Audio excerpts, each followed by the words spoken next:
오늘 말씀은 마태복음 1장 18절서부터 보도록 하죠. 우선 본문을 먼저 좀 한 문장만 읽어드리겠습니다. 예수 그리스도의 나심은 이러하니라. 여러분, 여기 나심이라는 말이 게네시스라는 말이에요. 근데 이 말의 뜻은 창세기라는 책의 이름의 어원과도 같습니다. 가만히 보면 마태복음 1장은 크게 두 덩어리로 나뉘어져 있습니다. 우선 첫 번째 구분이 1절서부터 17절까지예요. 근데 전부 무슨 내용이에요? 1절을 한번 볼까요?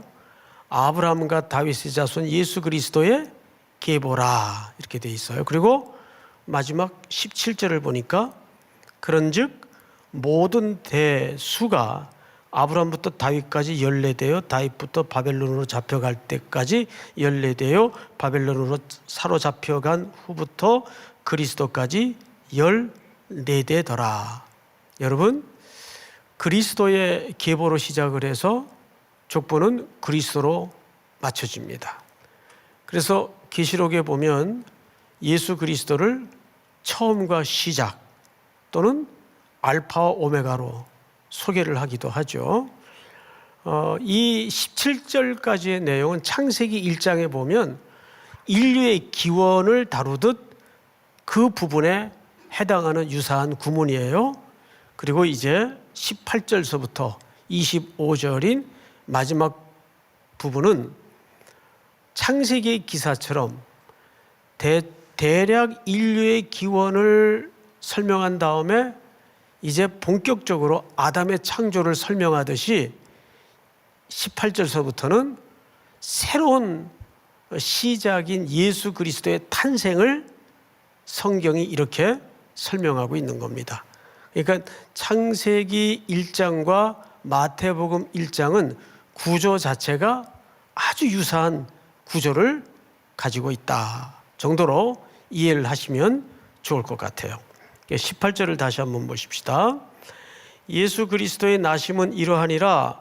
그의 어머니 마리아가 요셉과 약혼하고 동거하기 전에 성령으로 잉태된 것이 나타났더니, 여러분, 성경 속에서도 마태의 관점을 유심히 이 짧은 문장 안에서 살펴볼 필요가 있는데, 마리아를 예수의 어머니로는 소개를 해요. 그죠? 예. 그런데 요셉을 마리아의 남편으로는 소개를 하지만 예수의 부친으로는 설명하지 않아요. 바로 뒤에 이름이 나오는데, 이왕이면 유대의 사회 통념상 또 오늘날에도 그 통념이 이어지고 있는데, 요셉의 아들 예수라든지 또 예수의 부친 요셉이라든지 이렇게 설명해 주거나 표현해 주면 훨씬 독자들에게 거부가지 않았을 것 같아요, 오히려. 그런데 그 당시도 그렇고 오늘날의 통념 속에서도 이해를 하자면 굉장히 어색한 표현이에요. 굳이 어머니를 마리아로 소개하면서도 아버지는 아버지로 소개를 하지 않고 마리아의 남편으로만 소개를 합니다. 마태가 왜 이런 설명 방식을 택했을까요? 이유는 하나예요.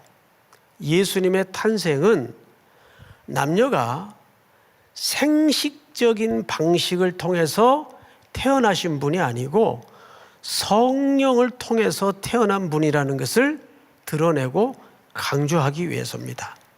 그러니까 예수님은 요셉의 족보 속으로 오셨지만 요셉의 아버지의 혈통을 따라 오신 분은 아니에요.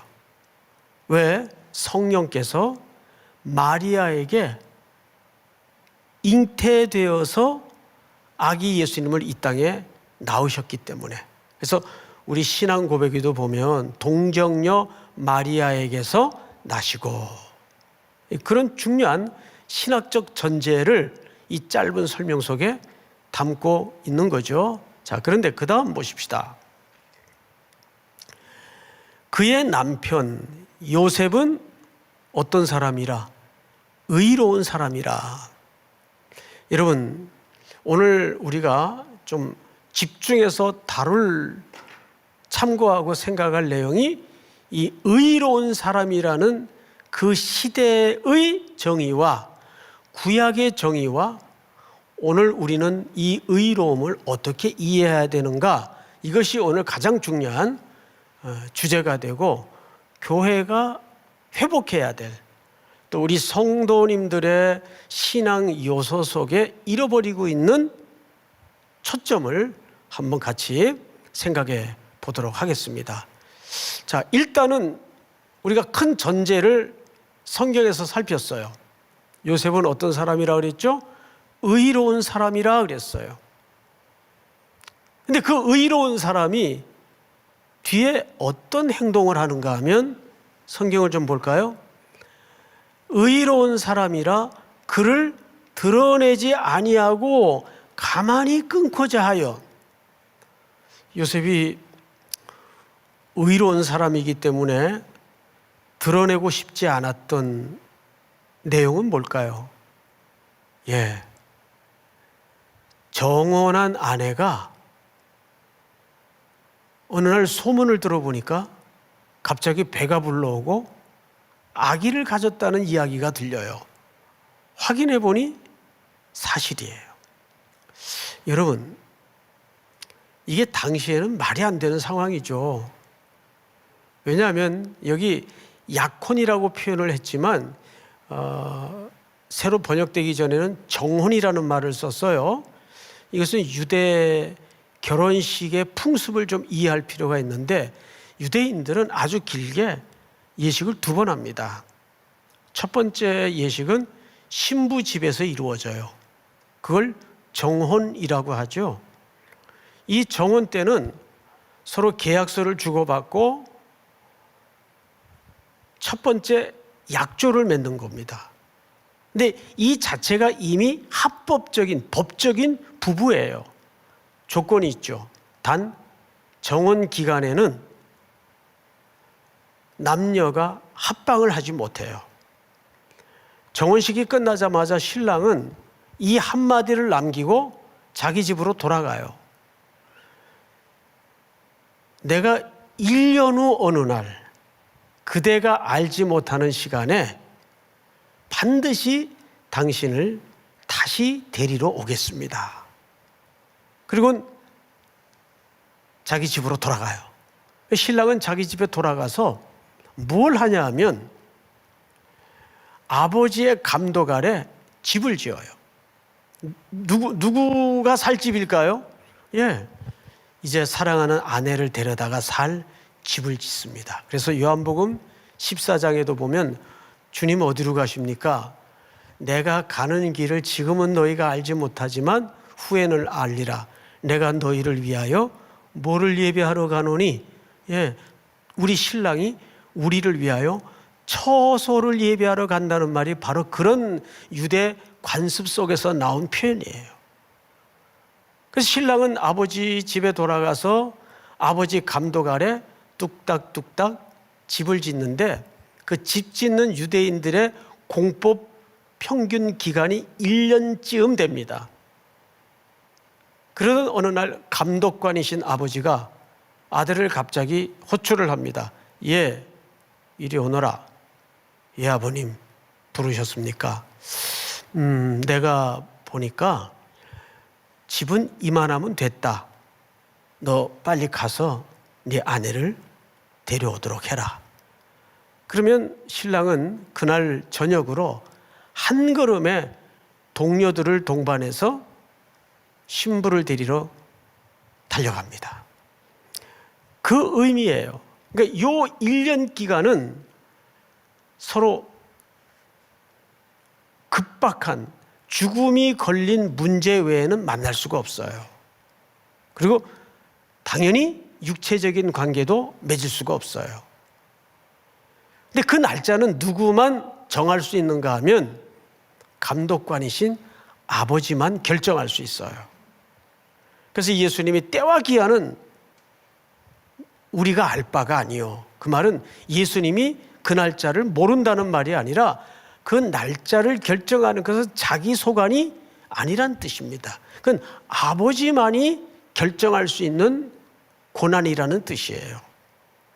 즉 그 기간 안에 얘기를 들으니까 자기 아내가 자기하고 잠자리를 같이 한 적이 없는데 배가 불러오는 거예요. 확인을 해보니 사실이에요. 그래서 가만히 끊고자 하여 그랬어요. 왜 이것을 의인이라고 했을까요? 이것은 전혀 그 시대의 사회적 통념상 맞지 않는 얘기예요. 여러분, 요한복음 8장을 한번 볼까요? 제가 좀 읽겠습니다. 서기관들과 바리새인들이, 이분들은 전부 율법에 목숨을 건 사람들이에요. 율법 하면서 율법에 아주 열심인 사람들이에요. 정말 율법대로 살아요. 음행 중에 잡힌 여자를 끌고 와서 가운데 세우고, 다음 절 볼까요? 예수께 말하되 선생이여, 이 여자가 간음하다가 현장에서 잡혔나이다. 다음 절, 모세는 율법에 이러한 여자를 돌로 치라 명하였거니와. 여러분, 지금 요한복음 8장의 현장은 이 서기관과 바리새인들을 중심으로 해서 주변에 둘러선 청중들이 전부 손에 돌을 들고 있어요. 그럼 우리가 얼핏 믿는 자의 시각에서 볼 때는 에이 못된 놈들, 불쌍한 여자를 저럴 수가 있나? 아니요. 여러분 그렇게 생각하면 안 됩니다. 이 당시에 이들의 행동은 지극히 당연한 것이고 마땅한 것이에요. 왜? 지금 신명기 율법에 기록된 대로 법 집행을 하고 있는 거예요. 그 사람들을 뭐라 할 이유가 없어요. 여러분 신명기 22장에 보시면 이런 문구가 있죠.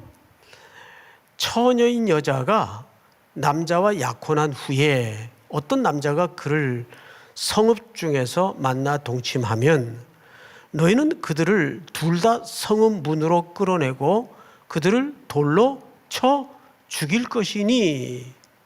여러분, 음행하다가 붙들린 여자는 하나님의 말씀의 법대로 하면 지금 요한복음 8장의 그림이 못된 놈들이고 이상한 겁니까? 당연하고 마땅한 것입니까? 그렇죠. 당연하고 마땅한 것이에요. 그러니까 지금 이 서기관과 바리새인과 청중들은 지극히 마땅하고 지극히 당연하게 하나님의 법 집행을 하고자 돌들을 들고 씩씩거리고 있는 거예요. 그들을 나무랄 아무 이유가 없어요. 그런데 여기 예수님의 해석을 한번 보십시다. 8장 모세는 율법에 이러한 여자를 돌로 치라 명하였거니와 선생은 어떻게 말하겠나이까? 우리가 5절까지만 띄웠지만 예수님은 뭐라 그랬죠? 죄 없는 자가 뭐라 그랬어요? 먼저 돌로 치라. 그래서 하나씩 둘씩 돌을 땅에 내려놓고 다 떠나고 맨 마지막에는 누구만 남았죠? 예, 죄 많은 여인과 예수님만 남았어요. 이 뭘 얘기하고 싶은 걸까요? 예수님은 율법을 지키는 걸 잘못됐다고 말씀하시는 게 아니에요. 그 현장에서 말하고 싶은 것은 율법의 의미가 뭔지를 문자적인 율법의 형식을 넘어서서 그 율법이 뭘 말하고 싶은지를 오늘 독자들에게 가르치고 싶었던 겁니다. 여러분, 율법을 인류에게 주었더니 로마서 3장의 말씀처럼 우리에게 들통이 난 게 하나 있어요. 율법을 읽어낼 줄도 모르고 문맹인데다가 그 율법을 홀이라도 지킬 수 있는 실력과 자격을 갖춘 인류가 의인은 없나니 하나도 없다는 사실이 드러났어요. 그래서 갈라디아서는 율법은 우리를 그리스도에게로 인도하는 뭐라? 가정교사라. 인류에게 율법을 지키라고 줬더니 지킬 수 있는 능력도 없고 실력을 가진 자도 하나도 없다는 게 드러났어요. 그래서 인류는 율법을 통해서 로마서의 말씀처럼 율법으로 말미암지 않고는 죄인인 걸 깨닫지 못했었다고요. 그래서 이 율법이 자동적으로 우리를 그래서 우리는 하나님의 긍휼과 자비가 필요한데 바로 그것을 실행하실 분이 중보자이신 메시아구나. 우리의 모든 의식이 자신에 대해서 진저리를 내보고 세상에 대해서 진저리를 내본 사람만이 그리스도를 찾게 돼 있어요. 다윗이 최고의 정권 절정기에 밧세바 사건을 겪어요. 그러고 나서 그가 눈물로 침대를 뛰어가며 울며 쓴 유명한 시가 뭐죠? 내가 어머니 모태에서부터 태어날 때부터 죄악 중에 태어났나이다. 우슬초로 나를 정하게 하사 내 죄가를 도말하소서. 그러면서 다윗이 그때 바라본 게 뭐죠? 인간은 누군가의 긍휼이 필요하구나. 그래서 다윗이 경천동지할 시어를 하나 뱉어내요. 하나님은 제사를 원치 아니하시고, 아니 구약시대에 그런 망언이 어디 있어요? 하나님은 제물로 드리는 제사를 원치 아니하시고 자비를 원하시며 인애를 원하시며 긍휼을 원하시는구나. 율법이 지향하는 그 끝이 뭔가를 알았어요. 우리를 불쌍히 여기시려고, 우리를 그리스도에게로 인도하시려고. 그러면 오늘 마태복음 1장 19절에서 요셉은 의로운 사람이라 이를 드러내지 아니하고 가만히 끊고자 했다는 말은 우리가 생각하는, 그 당시 사회가 생각했던 의로움과는 상당히 다른 레벨을 갖고 있다는 것을 이해하셔야 돼요. 어떤 의일까요?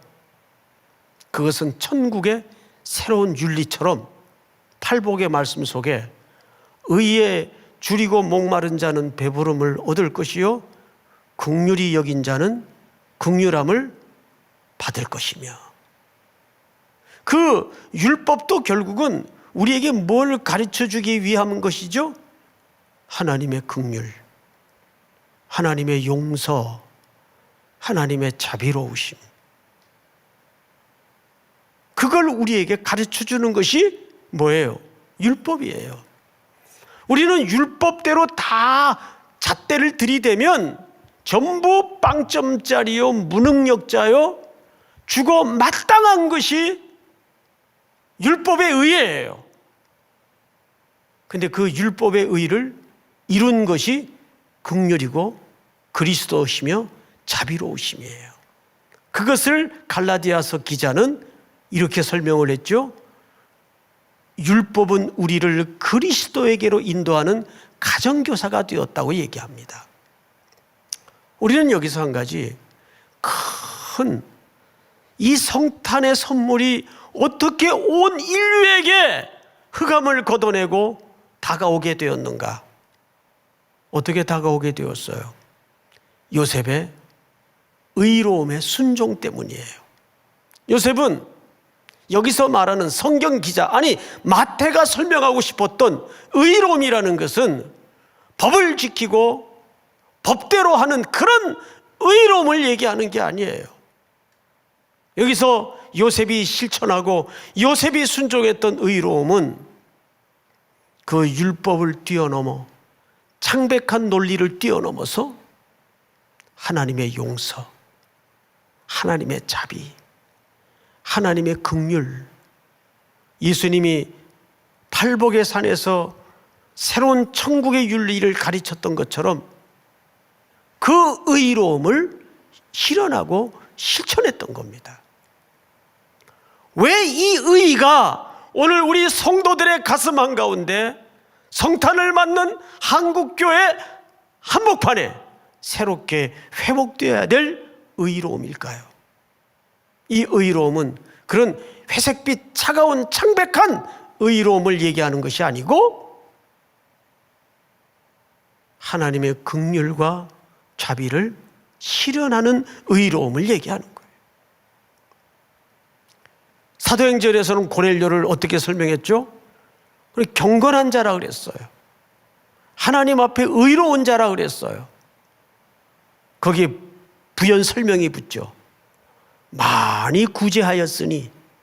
고넬료는 어렵고 공고한 자들에게 백부장으로서 많이 하나님의 긍휼을 실현하고 실천한 자였어요. 그걸 성경은 경건이라고 얘기하고 의로움이라고 얘기하는 거예요. 그러니까 우리 성도들의 가지고 있었던 기본적인 의로움, 그게 잘못됐다는 것이 아니고 교회가 이해하고 있었던 기본적인 의로움, 그게 틀렸다고 말하는 것이 아니라 그걸 넘어서서 우리는 어떤 의로움으로 더 나아가야 될까요? 하나님의 의로우심. 하나님의 의로우심이라는 것은 공의와 사랑이 입맞춤하는 것을 얘기합니다. 그런 요셉의 하나님의 자비가 기초된 의로운 순종을 통해서 마리아를 어떻게 하죠? 받아들여요. 받아들여요.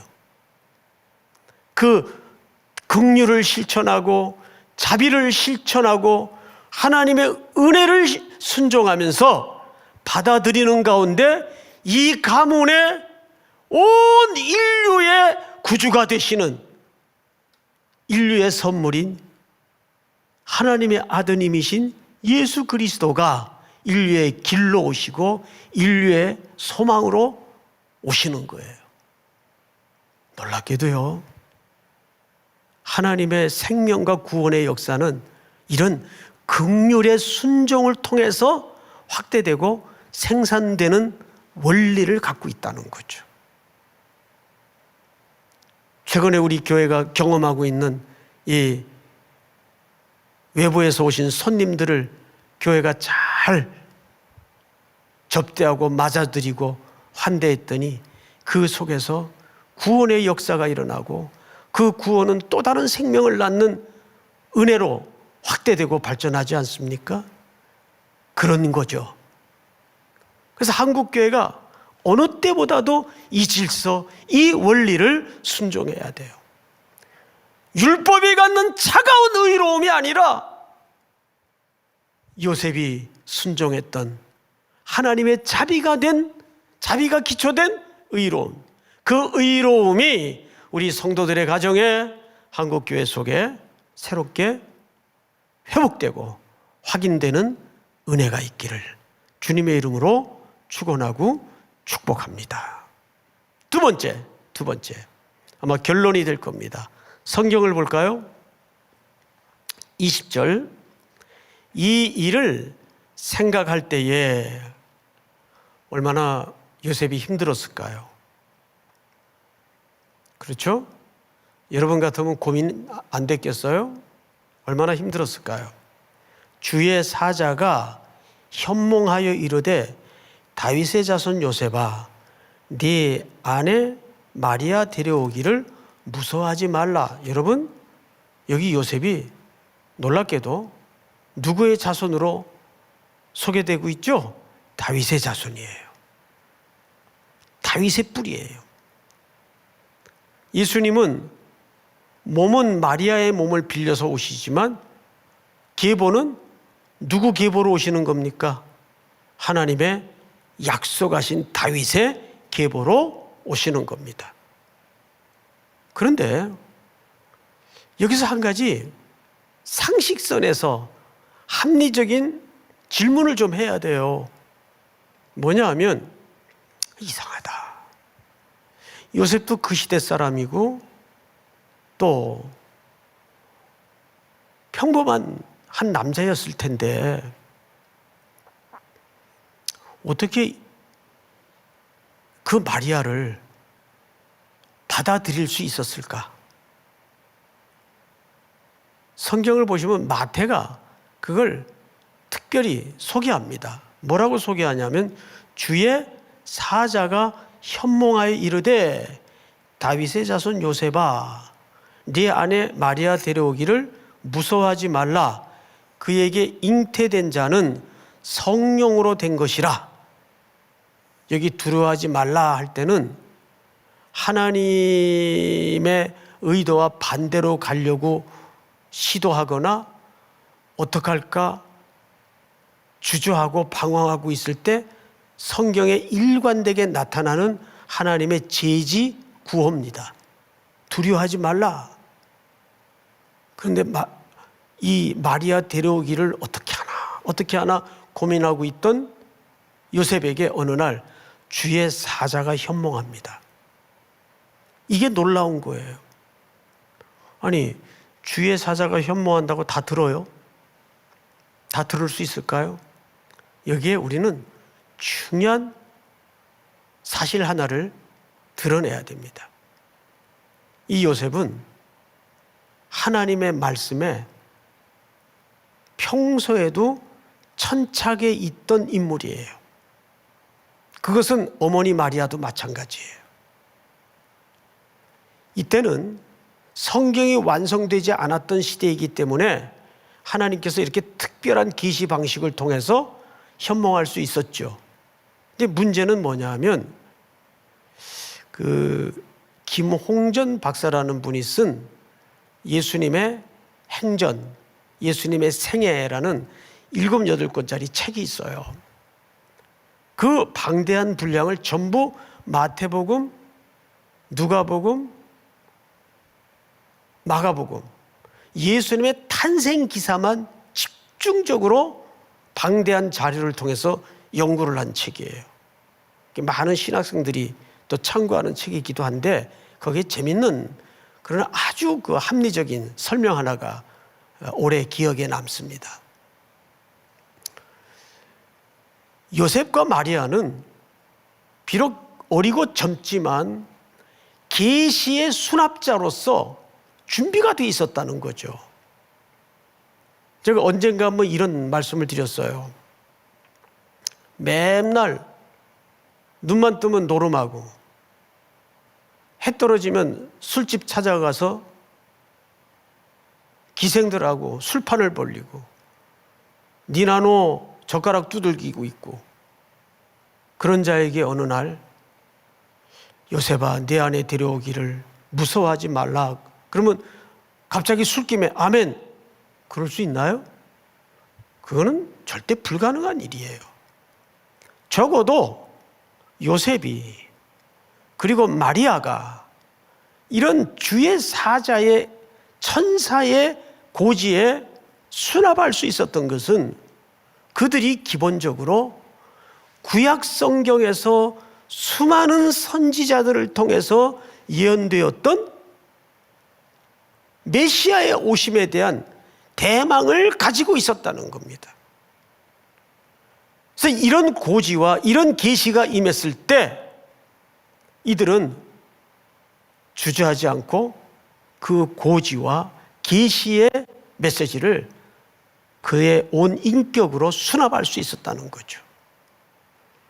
결국 메시아는, 아기 예수는 그 하나님의 언약에 기반했던 사람들의 믿음과 기다림을 통해서 성취되는 거예요. 그것은 바울의 경우에서도 우리가 확인할 수 있죠. 바울이 다메섹 언덕에서 특별한 경험을 해요. 부활의 주님을 만나죠. 그런데 바울은 가말리엘 문화의 대학자입니다. 근데 그 다메섹 언덕의 경험은 구약의 묵시 문학이라 하면 에스겔, 다니엘, 이사야 이런 글들, 구원과 종말을 담고 있는 상징적인 메시지로 풍자한 글들의 형식을 얘기합니다. 거기에 익숙한 사람들이에요. 그런데 다메섹 언덕에 저 북쪽을 향해서 예수 믿는 사람들을 잡아 죽이려고, 체포하려고 영장을 발부받아 헉헉거리면서 쫓아가다가 그 가파른 언덕에서 부활의 주님을 만나요. 근데 그때 나타났던 특별한 경험들이 바로 자기가 익숙히 잘 알고 있는 구약의 말씀 속에 나타난 묵시 문학 속의 특별한 형태예요. 사울아, 사울아, 누구십니까? 나는 네가 핍박하는 예수라. 깜짝 놀라요. 바울은 그때까지만 해도 메시아 따로 알고 있었고 예수를 따로 알고 있었어요. 바울도 메시아를 기다렸어요. 그런데 이런 예수는 메시아일 수가 없다는 분리된 마음을 갖고 있었어요. 그만 사도 바울의 의식 한복판에 구약의 메시아와 신약의 그렇게 핍박하던 예수가 한 인물이라는 관통이 이루어지면서 짜릿한 만남이 바울의 인식 속에 형성이 되는 겁니다. 그럼 거기서 엎드려지죠. 결국 그 회개도 뭐에 기초한 회개입니까? 구약의 언약에 기초한 회개예요. 그 구약의 언약을 알지 못했다면 바울의 다메섹의 회심도 이루어지지 못했을 겁니다. 요셉도 마찬가지예요. 마리아도 마찬가지예요. 결국 이들이 이 어마어마한 두려움 속에서도 그 하나님의 계시와 천사의 고지를 받아들일 수 있었던 것은 평소에 하나님의 말씀에 창념하고 있었기 때문에 일어날 수 있었던 사건이에요. 믿습니까, 여러분? 오늘 우리는 이 성탄을 맞으면서 두 가지 사실 앞에 결론을 모아야 될 것 같습니다. 첫째는 2000년 전 아기 예수로 육신의 몸을 입고 오신 예수께서 우리에게 이 성탄이라는 선물을 주셨어요. 그럼 이 성탄은 미래지향적으로 어떤 모습이어야 될까요? 다시 오실 예수님을 기다리는 출발의 날로 새로워져야 됩니다. 믿습니까? 그렇게 오셨듯이 약속을 따라 너희가 본 그대로 내가 다시 오리라. 처소를 준비하여 그 처소 준비가 끝나면 내가 다시 오리라. 그래서 계시록은 어떻게 마감이 되죠? 아멘 주 예수여 오시옵소서. 아멘 주 예수여 오시옵소서. 우리는 그날까지 그 전 기간 동안에 남은 생애 동안 길고 멀고 험하지만 그 길고 멀고 험한 노정에서 그리스도께서 우리에게 보여주신 긍휼의 환대, 자비로움의 순종을 실현함으로 더 많은 생명과 그리스도의 사랑이 온 땅에 번져나가도록 우리는 이번 성탄을 출발로 코로나는 지나갈 거예요. 틀림없이. 이 땅에 영원한 게 어디 있어요? 여러분들도 그렇게 믿으시죠? 줌으로 예배하는 분들도 아멘입니까? 네, 지나갈 거예요. 분명히 여러분들의 그 싱그럽고 아름다운 얼굴로 볼 수 있는 마스크를 확 집어던질 수 있는 날이 올 거예요. 올 거예요. 시민들에게 물어봤대요. 코로나가 끝나면 제일 먼저 하고 싶은 게 뭐냐고. 마스크 좀 벗고 싶어요. 아, 정말 그럴 것 같아요. 마스크를 집어 던질 겁니다. 곧. 그리고 두 번째, 뭘 하고 싶습니까? 여행을 떠나고 싶어요. 우리 삼일교회 성도님들 같으면 선교 가고 싶어요. 많이 들었어요, 지금. 목사님, 선교 가고 싶어요. 조금만 참아. 갈 수 있을 거야. 하늘의 비행기만 떠도 저 비행기 타고 지금 대만을 가야 되는 시기인데, 일본을 가야 되는 시기인데, 제주도를 가야 되는 시기인데, 지금 줌의 어느 형제의 화면 뒤에는 계속 기차가 달리고 있어요. 가슴 설레게. 하필 왜 배경을 기차를 해놨는지 모르겠어요. 설레게.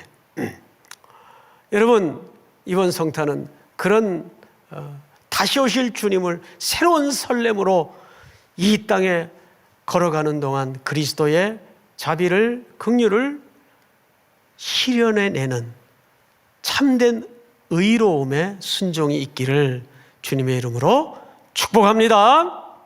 우리 다 일어나십시다. 우리 찬송가 중에 123장 저들밖에. 이 후렴의 노엘은 프랑스 말인데 아기가 나셨다, 성탄, 그 정도의 의미입니다.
하나님, 저물어가는 2020년 끝에 서서 뒤돌아보면 기적 같은 한 해였음을 다시 한번 고백합니다. 오늘도 임마누엘로 우리와 함께 해주심을 감사합니다. 여전히 질병에 묶여 고통 중에 있는 전 세계의 환우들을 자비롭게 여기시고 긍휼을 베풀어 주시옵소서. 수고하는 의료진들을 주께서 용기를 주시고 모든 누적된 피로를 맑게 씻으시며 여전히 마음껏 찬양하지 못하는 공산권의 모든 국가들, 특별히 북녘의 내 동포들을 불쌍히 여겨 주시옵소서. 속히 구주나심의 아름다운 복된 소식이 차별 없이 온 인류의 가슴마다 증거되게 하시고 오늘 주신 말씀처럼 변치 않는 하나님의 언약의 모든 성도들, 교회가 든든히 서가는 기회가 되게 하시고 차가운 율법의 의로움이 아니라 그 율법을 넘어 하나님의 긍휼과 자비가 기초된 의로움이 될 수 있도록 우리를 회복시키시고 한국교회가 살아날 수 있도록 함께하여 주시옵소서. 오늘 금요일입니다. 하나님께서 여전히 우리로 하여금 무릎 꿇게 하시고 어느 때보다도 부르짖음과 간구가 필요한 때에 교회적으로, 국가적으로, 개인적으로 엎드려 기도할 수 있는 시간을 새롭게 하여 주시옵기를 간절히 원합니다. 이제 가정에서 가족과 함께 주님과 함께 잘 마무리하는 성탄이 될 수 있도록 이끌어 주시옵소서. 지금도 여전히 험하고 낮은 곳에 고통 중에 있는 우리 이웃들을 향하여 우리 3일의 청년들과 성도들은 하나님의 긍휼을 배달하는 사랑의 통로, 복의 근원이 될 수 있도록 이끌어 주시옵소서. 지금은 우리 구주 예수 그리스도의 은혜와 하나님 아버지의 사랑과 성령님의 교통하심이 머리 숙여 경배를 드리는 모든 주의 백성들, 해외, 국내, 선교지에 사랑하는 성도들, 복중의 생명까지 영원토록 함께 있을지어다. 아멘.